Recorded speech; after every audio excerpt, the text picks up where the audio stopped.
এই জায়গাটা স্নান করতাম না বসে। मेन तो ये चाहिए ना। हाँ मेन वही चाहिए। এই গ্রিন টি না? Green tea. দেখো সব এখানে স্নান করা শুরু করে দিচ্ছে। এরকম ভিউতে বসে নেচারে খাচ্ছি।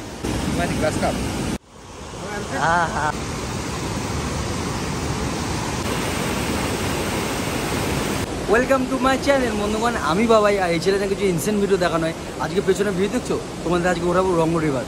মারাত্মক ভিউ, মারাত্মক জায়গা। তো সাথে থাকো, মজা হবে। আর ঘুরে দেখা যায় কেমন কী খরচা, আর কত কম টাকায় কত মজা করতে হবে। এত কাছের মধ্যে আমাদের ওয়েস্ট বেঙ্গলে এত সুন্দর জায়গা আছে। তো এখানে তোমরা দেখতে পাচ্ছ আশা করছি।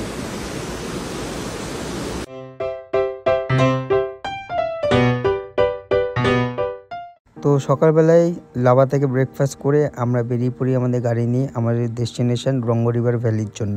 সো এখানে একটু চা খেতে দাঁড়িয়েছি বন্ধুরা, আর কি রেস্ট। আর এদিকে একটু ঝর্ণার আওয়াজ পাচ্ছি।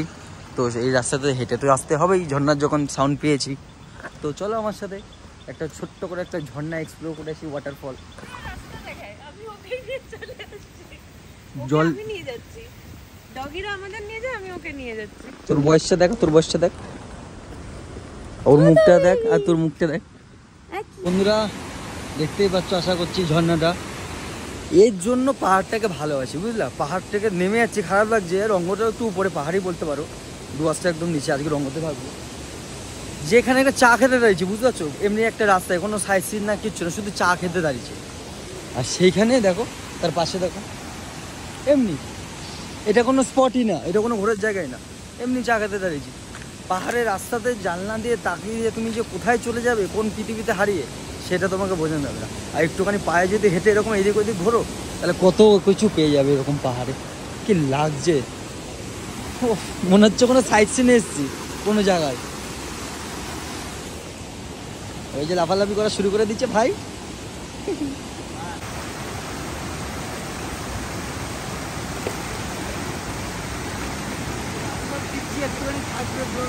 এই জায়গাটা স্নান করতাম না বসে, শুধু বসে থাকতাম দু হাত দিয়ে, আর জলটা এসে পড়ছে। ভাবো নির্ঘাত আজকে রঙ্গ রিভারে যাচ্ছি, ওখানে তো নদীতে স্নানই করবো, নাহলে এখানে পড়েই ফেলতাম। মা খালি কি লাগছে জায়গাটা, এখনো মনে হচ্ছে স্নান করি, গামছা বের করে দৌড়াদৌড়ি করছে পায়ের সামনে বিড়ালের মতো তখন দিয়ে।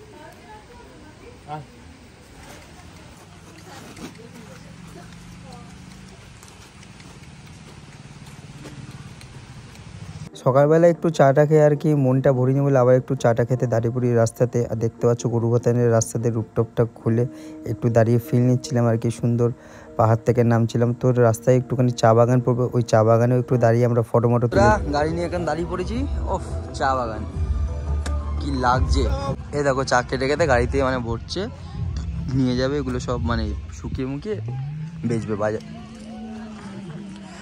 পাহাড় জিনিসটা আলাদা, কি ভিউ, কি লাগছে দেখো।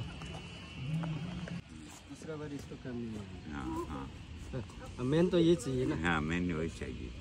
ये ग्रीन टी ना? Green tea. ग्रीन टी अगर इसको तोड़ के फाल दिया तो इसको तो कोई काम नहीं होगा। अच्छा, তো পাহাড় থেকে নেমে এবার স্ট্রিট রাস্তা চলে এসেছে। দেখতেই পাচ্ছ আমরা সেবকের রাস্তা থেকে ঢুকে এখন পুরো মালবাজার ক্রস করে ডুয়ার্সের ওই দিক দিয়ে চলে যাচ্ছি। তো বন্ধুরা এখন আমরা চাপড়ামারি মানে ওয়াইল্ড লাইফের ভিতর থেকে আমরা যাচ্ছি, জঙ্গল ভেতর থেকে। এই সেই রেলগেট, খবরে দেখেছো হয়তো হাতি ভেঙে দিয়েছিল আগের ব্লগে। একেবারে এসেছি যখন ছেড়েছি তোমরা দেখতেই পেরেছো। আবার যাচ্ছি এখান থেকে, জঙ্গলে যে ছিল পুরো চারিদিকে জঙ্গল। এখন একটু কাজ হচ্ছে সকালবেলায়, আগে আমার মতন আবার রাত্রিবেলা আসবো। সেই রেলগেট, এই যে এটা হলো চাপড়ামারি ফরেস্ট। এখান থেকে মানে তোমাকে ঢুকিয়ে সব সাফারি মাফারি হবে। চাপড়ামারি ফরেস্টের ভিতরে যখন আমাদের গাড়ি ঢুকেছিল, আমরা রঙ্গ রিভারের দিকে যাচ্ছিলাম। দেখো রাস্তায় একখানা বাজ পাখি মানে আর কি ইগল এখানে দেখতে পাচ্ছ, পুরো রাস্তার মিডিলে দাঁড়িয়েছিল, উড়ে যাবে। ভালোই বড়, কাছের থেকে এরকম ইগল দেখলাম প্রথমবার। কয়েকটা নদী আর ব্রিজ পার করে পাহাড়ের রাস্তা আবার ধরে চলে যাচ্ছিলাম আমরা আমাদের ডেস্টিনেশনের দিকে। রাস্তায় একবার আমরা হরিণও দেখতে পাই, আবার কিন্তু দূরে থাকে, তোমাদের দেখাতে পারি না। যাই হোক, কিন্তু খুবই সুন্দর। আবার পাহাড়ে আস্তে আস্তে উঠছিলাম, একটু বাইরে ঠান্ডাও ছিল। বন্ধুরা পেছনে আমাদের গাড়ি পার্কিং হয়ে গেছে উপরে, আর আমাদের এই রাস্তাতে একটু নামতে হচ্ছে। মারাত্মক জায়গা, ভিউ দেখো। ওফ, নদীর জলটা পড়ছে দেখো। কবে থেকে কতদিনে যে আমার ইচ্ছা এই রঙ্গতে আসা, দুবার ক্যান্সেল হচ্ছে। আগেরবার তো এসেও আগে তো যেগুলো বুধবার থেকে চলে গেলাম, তা পরের দিনই রঙ আসতাম। তো যাই হোক, এবারে ফাইনালি এসছি। তো আগে চলো এখান থেকে নামি, সামনের ভিউ দেখো, নদী দেখো, শুধু গিয়ে তারপরে তোমাদের সব বলছি। বন্ধুরা নদীর ভিউটা দেখো, পুরো হোটেলের সামনে দিয়ে নদীর ভিউ, ওখানে একটা ব্রিজ আছে। আর চলো তোমাদের রুমটা দেখে। রুমে ঢুকলাম, এরকম পরপর দুখানা খাট, ফ্যান আছে, টেবিল, একটা আয়না, বেসিন, আর বাথরুমে লাইট দেয়। এই যে বাথরুম, নিট এন্ড পরিষ্কার, পুরো গিজারও আছে, শাওয়ার মাওয়ার সব লাগানো আছে, পুরো পরিষ্কার। বেসিন আছে সুন্দর, চেয়ার আছে, দুখানা করে কম্বল দেয়া, খাট, সুন্দর। আর কি থাকবে, এত সুন্দর রুম। আর দরজা খুলে বেরালে কি ভিউ ভগবান, ও কি লাগছে দেখো, একবার শুধু লাগছে দেখো জিনিসটা। এখানে দেখতে পাচ্ছ আই লাভ রঙ্গ। হ্যাঁ, খেতে যাচ্ছে, আমরা একটু লেট হয়ে গেছিলো আসতে। এর নিচে সব বসার জায়গা দেখতে পাচ্ছি, আশেপাশে আরও হোমস্টে আছে। এই যে একটা হোমস্টে, এখানে একটা হোমস্টে দেখছি। এই হোমস্টের নামটা তোমাদের এখানে দেখিয়ে দিচ্ছি। তোমার এটা যদি বেশি মনে হয় টাকা, তাহলে এটাতেও কল করে জিজ্ঞাসা করতে পারো। তো বন্ধুরা এখন লাঞ্চ করছি, এসেই মানে একটু লেট হয়ে গেছিলো, তাই তাড়াতাড়ি করতে হবে। ভাত আছে, একটা সবজি আছে, পাঁপড় আছে, আর ভিউটা দেখো, এরকম ভিউতে বসে নেচারে খাচ্ছি। আর এর থেকে ভালো আর কি এক্সপিরিয়েন্স হবে। তো বন্ধুরা এখানে দেখছো চিকেন চলে এসছে স্কিন দিয়ে, আর এখানে ডাল, তার সাথে পাঁপড়। কেমন টেস্ট? মা কালী সত্যি, যা 1400 টাকা। হ্যাঁ, এখানে বসে যে খাওয়ার এই ফিলিংসটা, আর 1400 টাকা নিচ্ছে আমাদের পার হেড খরচা, এমনি না, দুবেলা মানে চিকেন খাওয়ার। অ্যাকচুয়ালি এই পিতলের বাটিতে 7 পিস মাংস দিয়েছে আমাকে, 7 পিস। আর সাইজ কত বড় বড় দেখো, স্কিন মারাত্মক রান্না, এত সুন্দর খেলাম, এত টাকা যে নিচ্ছে, পুরো পারফেক্ট সার্ভিস। তোরা এখানে দেখতে পাচ্ছ 3:27 বাজে এখন, ঠিক আছে? আমরা যাই তো ভুটানের পাশে রয়েছে, একদম ভুটান বর্ডারের পাশে। দেখা তোর ফোনে দেখা কটা বাজে? আমার এই ফোনে বাজে হচ্ছে, হ্যাঁ 3:57 লোকাল টাইম। আইফোনে দেখো, আর আইফোনে দুটো 2:56 বাজে। মানে কলকাতায় 2:56 হবে। কলকাতায় এখন 2:56, এখানে 3:27 বাজে, মানে 40 মিনিটের মতন ডিফারেন্স আছে। ভাবো মানে 40 না 30 মিনিটের ডিফারেন্স পুরো। আর আমি মানে কল করে জিজ্ঞাসা করলাম, ওরাও বলছে ওখানে 2:56 বাজে, এখানে আমাদের ফোনে দেখাচ্ছে 3:28। শুধু এখন তো আইফোনে এই টাইমটা ঠিকঠাক দেখাচ্ছে, বাদ বাকি সব ফোন আর এখানে ঘড়িতেও সেম 3:28 বাজে এখন। আর আইফোনে দেখাচ্ছে এখন 2:58 বাজে। খাওয়া দাওয়ার পর যখন আমরা এই ব্যালকনিতে এসে বসেছিলাম, সত্যি মনটা পুরো জুড়িয়ে যাচ্ছিলো, আলাদা একটা রিল্যাক্সেশন হচ্ছিলো। আর কি সুন্দর ভিউ। আর এখানে কিন্তু 1400 টাকা করে পার হেড নিয়েছে বলে লাভ নেই, এদের এখানে পার্সোনাল মানে নদীতে নামার একটা সেফ জায়গাও আছে, যেটা অন্য হোমস্টেতে নিলে কিন্তু পেতাম না। তো এটা আমার বেস্ট লেগেছে ভিউ হিসাবেও আর অ্যাম্বিয়েন্স হিসাবেও। দেখো সব এখানে স্নান করা শুরু করে দিচ্ছে, সব স্নান করছে এখানে। এখন আমরা যাবো একটু পরে, সবে খেয়ে আসলাম বলে। ওই দেখো বন্ধুরা ওখানে মাছ ধরছে নদীতে, যাও এখন আমরা নিচে যাবো, গিয়ে দেখছি। তো সিঁড়ি দিয়ে নেমে যাচ্ছে এখন মাছ ধরতে, দেখি কি মাছ ধরছে। জলে কি সাউন্ড, कौन सी मछली आती है भैया, कौन सी मछली? हाँ, ग्रास कॉप। बड़ा बड़ा होता है, छोटा छोटा ग्रास कॉप।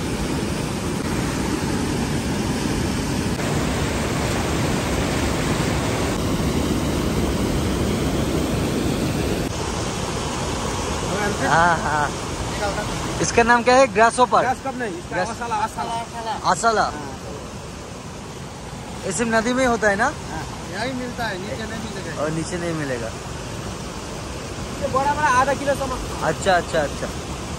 তো বন্ধুরা এখন এদিক দিয়ে যাচ্ছি, ব্রিজটাতে ফটো তুলতে একটু ভিডিও হেভি আসবে, হেভি সুন্দর একটা সিনারি, মারাত্মক লাগছে জায়গাটা দেখো শুধু। স্নানে নামার আগে আমি আর রাজ একটু এসেছিলাম এদিকে ঘুরতে, দেখতেই পাচ্ছ কি সুন্দর ভিউ। আর তোমাদের যা শুধু সাউন্ডটা শোনাবো যে কত জোরে সাউন্ড আর কি রিল্যাক্সিং লাগছিল। তোমরা সাউন্ডটা শুনে তোমাদের মন আর কি জুড়ে যাবে, একবার যা সাউন্ডটা শোনো কি সুন্দর লাগছে সিনেমাটিকে।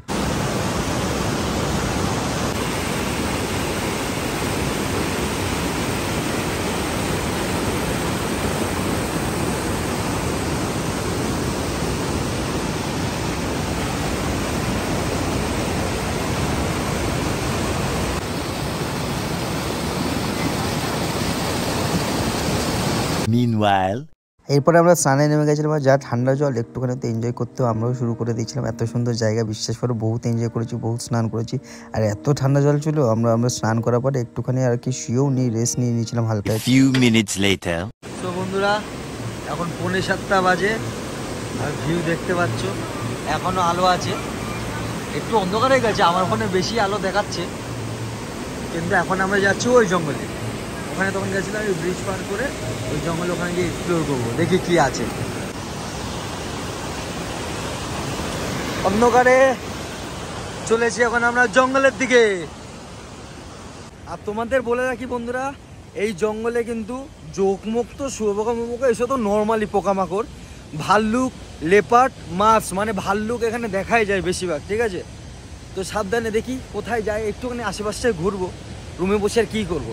আর ইয়ং ছেলে তো বুঝতে পারছে, রক্ত একটু গরম, নদীতে স্নান করে তো ঠান্ডা লেগে গেছে, আর একটু গরম করতে হবে দৌড়াদৌড়ি করে।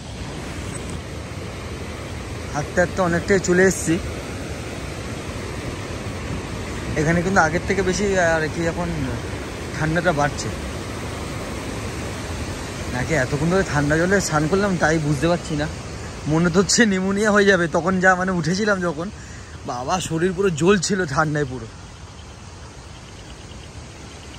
এদিকে জঙ্গল দেখতে পাচ্ছ বন্ধুরা, আওয়াজগুলো শুনছো? পোকা, ঝিঝি পোকা এইসব, ওই আওয়াজগুলো দেখো। টুকু এসে ভয় লাগালাগি শুরু হয়ে গেছে। অন্ধকার, ফোনে বোঝা যাচ্ছে না এখানে অন্ধকার। ফোনে তো ফ্ল্যাশ জ্বালিয়ে তাও দেখাচ্ছি যতটা দেখা যাচ্ছে, আর ফোনে তাও, হ্যাঁ আমার ফোনে মনে হচ্ছে কি এখন সন্ধ্যে 6টা বাজে এরকম লাগছে। 7টা বাজে না, 7টা বাজে লিটারালি। আইফোনে একটু কোয়ালিটিটা ভালো করে দেখা যাচ্ছে, অনেক দূরই এসছি। ওই যে হোটেল, এখন যাচ্ছি, আর পুরো ওই দেখো সামনে পাহাড়টা কি লাগছে, সাইড দিয়ে নদী বইছে, আর পোকামাকড়ের আওয়াজগুলো যা লাগছে না, ঝিঝি পোকার আওয়াজ, ঝিঝি পোকা, অনেক পোকার আওয়াজ। দেখ ভাল্লুক দেখতে পাস কিনা। দরকার কি, ভাল্লুক দেখলে ভয় পাই দেবো, ভাল্লুক তুলতে, লেপার্ড না আসলে হলো। বৃষ্টিও নামছে আস্তে আস্তে। ও রঞ্জু ভ্যালি ট্রেক করে মজা আছে ভাই, রঞ্জু ভ্যালি আমার ফেভারিট জায়গা, তোমরা তো ব্লগে দেখেছো। আর এখানে হ্যাঁ জল আসা শুরু হচ্ছে, নদীর জল।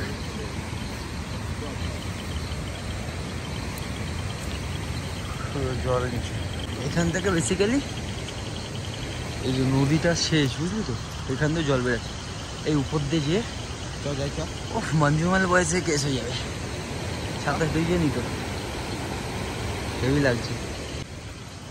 ভাই জল তো ভাই অনেকটাই নামছে, পুরো নদী ভাই, মানে নদীর থেকে মিশছে জলটা।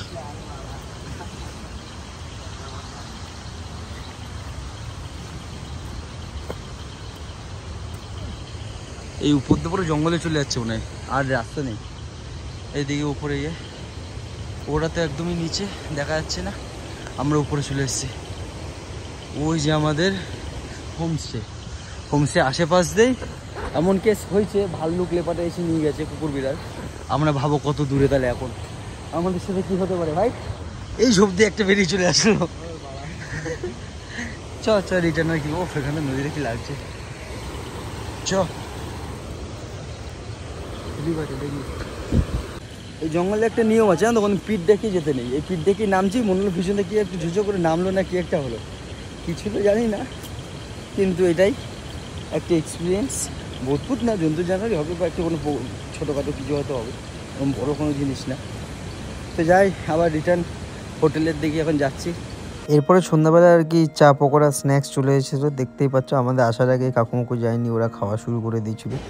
এখানে লোকগুলো এত ভালো আপ্যায়ন, মানে আমাদের যা বলছে নিজেদের বাড়ির মতন থাকো, যা ইচ্ছা করো, তোমরা নাচ গান করো, বক্স দিয়ে দেবো, মাইক দিয়ে দেবো, গান করো, তোমার কিচেনে তোমরা লেটে খাও, বুঝতে পেরেছি কলকাতাতে এসো, ওখানে তোমাদের খাবার বাড়া থাকবে, ভালো করে প্যাক করা, মাইক্রোওভেন আছে, তোমরা ওখানে নিজেরা রাত্রে গরম করে ইউজ করো, কেউ কোনো ডিস্টার্ব করবে না।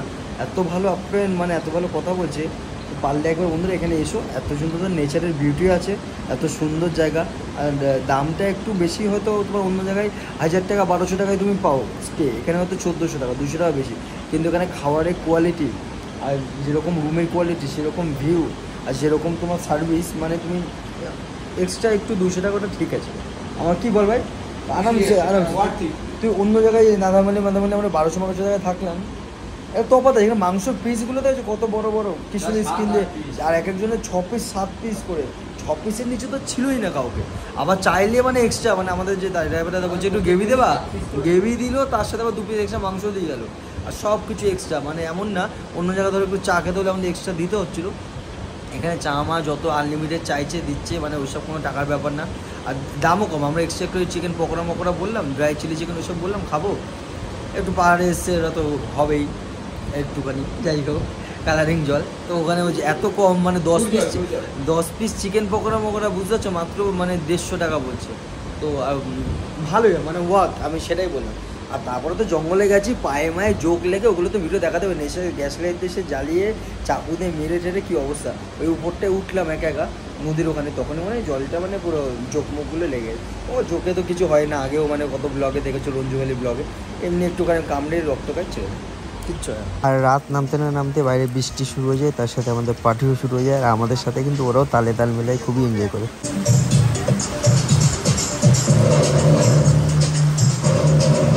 এখানেই কিন্তু আমরা ডিনার করেছিলাম, আর যে দাদা আমাদের মালিক এই হোমস্টে, সেও আমাদের সাথে একটু জয়েন করে আর কি মজা করে পার্টিতে।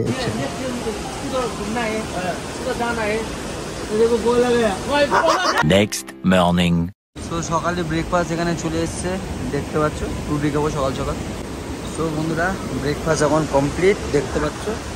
তো এখানে ব্লগটা শেষ করবো। আমাদের পাহাড়ে 1400 টাকা করে লেগেছে, আর ডেসক্রিপশন বক্সে বা স্ক্রিনে কোথাও তোমাদের নাম্বার দিয়ে দিচ্ছে, ডেসক্রিপশন বক্সে তো দেবোই, ঠিক আছে? তোমরা কন্ট্যাক্ট করে আসতে পারো, আর আমি রিকোয়েস্ট করবো এখানে আসো। এবার এত ভালো সার্ভিস দেয়, আর খাবারও এত সুন্দর, আর কোয়ান্টিটি এত ভালো, রুমগুলো ভালো, আর তুমি সার্ভিস এত ভালো লোক না তোমাদের বলে পারবো না, মানে নিজেদের বাড়ির মতন রেখেছিল। তো প্লিজ এসো, ভিডিওটা ভালো লাগে লাইক শেয়ার সাবস্ক্রাইব করতে বলুন, দেখা হবে পরে ভিডিও।